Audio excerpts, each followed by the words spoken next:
I'm going to read an extract from Going Solo by Roald Dahl about his experiences travelling out to Africa and then Greece in the Second World War. I was 22 when I left. I would be 25 before I saw my family again. What I still remember so clearly about that voyage is the extraordinary behaviour of my fellow passengers. I had never before encountered that peculiar empire-building breed of Englishman who spends his whole life working in distant corners of British territory. Please do not forget that in the 1930s and 40s, the British Empire was still very much the British Empire, and the men and women who kept it going were a race of people that most of you have never encountered, and now you never will. I consider myself very lucky to have caught a glimpse of this rare species, while it still roamed the forest and foothills of the earth, for today it is totally extinct. More English than the English, more Scottish than the Scots. They were the craziest bunch of humans I shall ever meet. For one thing, they spoke a language of their own. If they worked in East Africa, their sentences were sprinkled with Swahili words. And if they lived in India, then all manner of dialects were intermingled.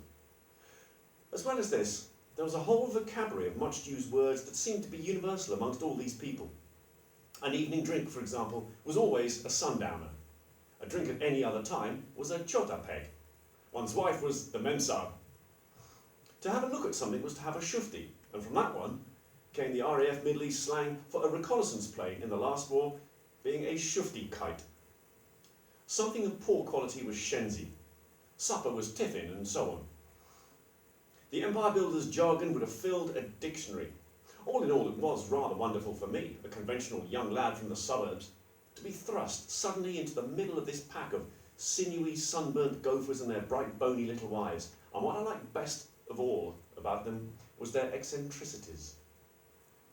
It would seem that when the British lived for years in a foul and sweaty climate among foreign people, they maintain their sanity by going slightly dotty themselves.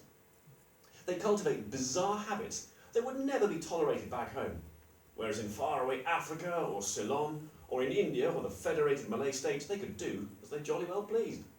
On the SS Mantola, just about everybody had his or her own particular maggot in the brain, and for me, it was like watching a kind of non-stop pantomime throughout the entire voyage. Let me tell you about the first of three particular comedians.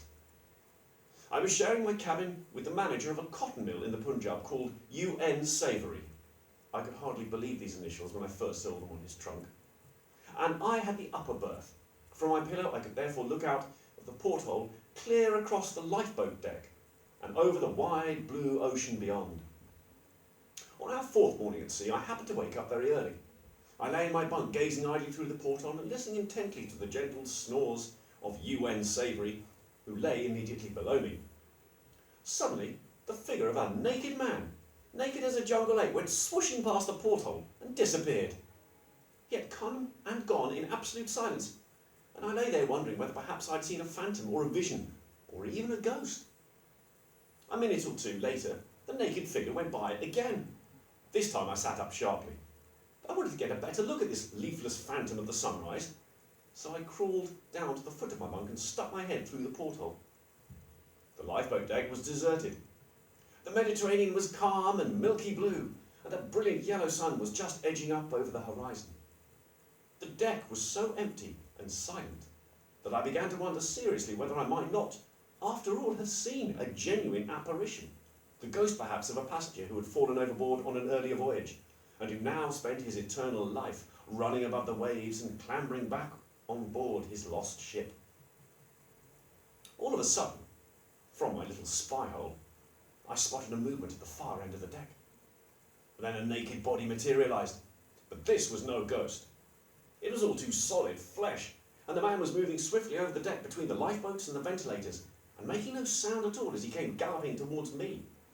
He was short and stocky, with a big black moustache on his face.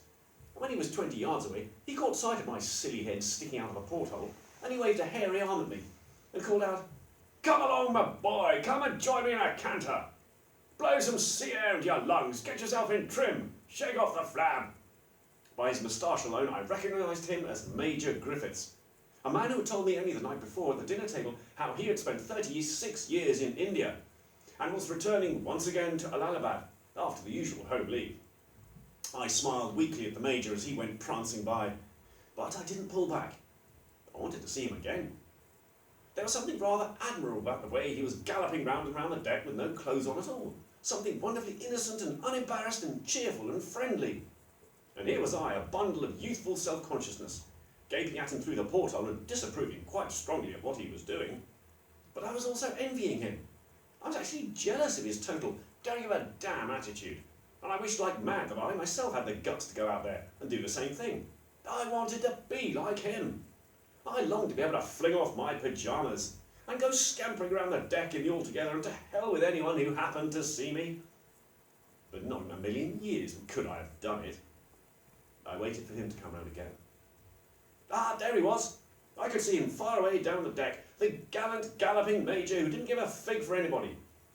And I decided right there and then that I would say something very casual to him this time, to show that I was one of the gang, that I had not even noticed.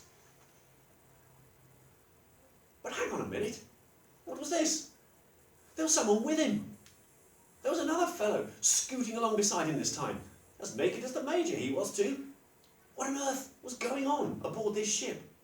Did all the male passengers get up at dawn and go tearing around the deck with no clothes on? Was this some empire-building ritual I didn't know about? The two were coming closer now. My God, the second one looked like a woman. It was a woman. A naked woman as bare-bosomed as Venus de Milo. But there the resemblance ceased, for I could see now that this scrawny white-skinned figure was none other than Mrs. Major Griffiths herself. I froze in my porthole, and my eyes became riveted on this nude female scarecrow galloping ever so proudly alongside her naked husband, her elbows bent and her head held high, as much to say, aren't we a jolly fine couple, the two of us, and isn't he such a fine figure of a man, my husband, the major? Come along there, the major called out to me. If the little Mensah can do it, so can you. 50 times round the deck is only 4 miles. Lovely day, I muttered as they went galloping past. Beautiful morning. A couple of hours later, I was sitting opposite the major and his little Mensah at breakfast in the dining room, and the knowledge that not long ago I had seen the same little Mensah with not a stitch on made my spine creep. I kept my head down and pretended neither of them were there. Ah! Said the major, suddenly. Aren't you the young fellow who had his head sticking through the porthole this morning? Who, me? I murmured, keeping my nose in my cornflakes. Yes, you! The major cried, triumphant. I never forget a face. I was just getting a breath of fresh air, I mumbled. You were getting a darn sight more than that, the major cried out, grinning. You were getting an eyeful of the Mensah. That's what you were doing. The whole of our table of 8 people suddenly became silent and looked in my direction. I felt my cheeks beginning to boil. I can't say I blame you, the major went on, giving his wife an enormous wink. It was his turn to be proud and gallant now. In fact, I don't blame you at all. Would you blame him? He asked, addressing the rest of the table. After all, we're young ones, and as the poet says, he paused, giving the dreadful wife another colossal wink. A thing of beauty is a joy forever. Oh, do shut up, Bonzo, the wife said, loving it. Back in Allahabad, the major said, looking at me now. I make a point of playing half a dozen chukkers every morning before breakfast. Can't do that on board ship, you know, so I have to get my exercise in other ways. I sat there, wondering how one played this game of chukkers. Why can't you do it? I said, desperate to change the subject. Why can't I do what? The major said. Play chukkers on the ship, I said. The major was one of those men who chewed his porridge. He stared at me with pale, grey, glassy eyes, chewing slowly. I hope you're not trying to tell me that you've never played polo in all your life, he said. Polo, I said. Ah, yes, of course, polo. At the school we used to play it on bicycles with hockey sticks. The major's stare switched suddenly to a fierce glare, and he stopped chewing. He glared at me with such contempt and horror, and his face went so crimson I thought he might be going to have a seizure. From then on, neither the major nor his wife would have anything to do with me. They changed their table in the dining room, and they cut me dead whenever we met on deck. I had been found guilty of a great and unforgivable crime. I had jeered, or so they thought, at the game of polo, the sacred sport of Anglo-Indians and royalty. Only a true bounder would do that.